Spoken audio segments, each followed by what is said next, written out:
প্রসব বেদনা যখন উঠবে মা বোনদের, তখন কি করবেন?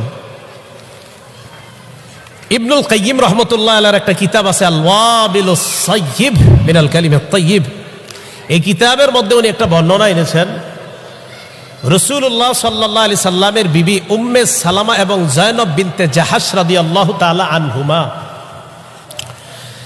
এই দুইজনকে নবীজি তার মেয়ে ফাতেমার কাছে পাঠাইলেন। কখন? যখন ফাতেমা সন্তান প্রসব করবে, এই প্রসব বেদনা যখন হবে, তখন নবীজি সন্তানের কাছে তার দুই বিবিকে পাঠাইলেন, উম্মে সালামা এবং যায়নব রাদিয়াল্লাহু তাআলা আনহা। পাঠানোর পর নবীজি সাল্লাল্লাহু আলাইহি সাল্লাম বলে দিলেন, তোমরা সেখানে যাওয়ার পর আয়াতুল কুরসি পড়বা। তাহলে কোনো মা বোনরা অন্য কোনো গর্ভবতী মায়ের কাছে গেলে কি পড়বে? প্রথমে বলেন কি পড়বে? আয়াতুল কুরসি। 2 নাম্বার, তোমরা তার কাছে যাওয়ার পর সূরা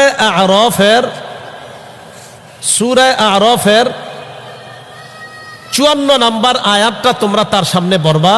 ইন্না রাব্বাকুমুল্লাহুল্লাযী খালাকাস সামাওয়াতি ওয়াল আরদা ফি 6 আইয়ামিন থুম্মা ইসতাওয়া আলাল আরশ ইউগশিল লাইলান নাহার ইয়াতলুবুহু হাসীসা ওয়াশ-শামসা ওয়াল কমার ওয়ান নুজুমা মুসাখখারাতিন বিআমরিহি আলা লাহুল খালকু ওয়াল আমর তাবারাকাল্লাহু রাব্বুল আলামিন। এই আয়াতটা যিনি সন্তান জন্ম দিবে, জন্ম দেওয়া অবস্থায় যখন তার অনেক কষ্ট হয়, অন্য নারীরা অথবা তার স্বামী যদি থাকে সেখানে, এটা বসে বসে আয়াতুল কুরসি পড়বে। এরপর সূরা আ'রাফের 54 নাম্বার আয়াতটা পড়বে। সূরা আ'রাফের 54 নাম্বার আয়াত পড়ার পর সূরা ইউনূসের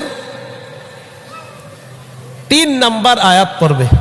প্রথমে আয়াতুল কুরসি পড়বে, 2 নাম্বার সূরা আ'রাফের 54 নাম্বার আয়াত, 3 নাম্বার সূরা ইউনূসের 3 নাম্বার আয়াতটা পড়বে। ইন্না রাব্বাকুমুল্লাহুল্লাযী খালাকাস সামাওয়াতি ওয়াল আরদা ফি 6 আইয়ামিন থুম্মা ইসতাওয়া আলাল আরশ ইউদাব্বিরুল আমর মা মিন শাফীইন ইল্লা মিন বা'দি ইযনিহি যালিকুমুল্লাহু রাব্বুকুম ফা'বুদুহু আফালা তাযাক্কারুন।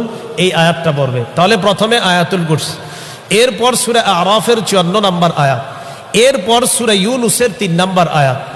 এটা পড়ার পর এরপর ফালাক এবং নাস পড়বে। কি পড়বে বলেন তো? ফালাক এবং নাস। এই ফালাক নাস পড়ার পর ওই নারীর উপরে দম করবে, ফু দিবে। নারীকে কি করবে? দম করবে, ফু দিবে। তাহলে তার প্রসব বেদনাটা হালকা হয়ে যাবে।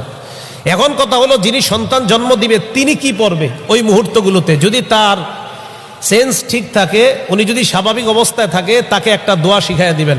আবু দাউদের 1525 নাম্বার হাদিসে দোয়াটা আছে, আমার সাথে বলেন, আল্লাহু আল্লাহু রব্বি।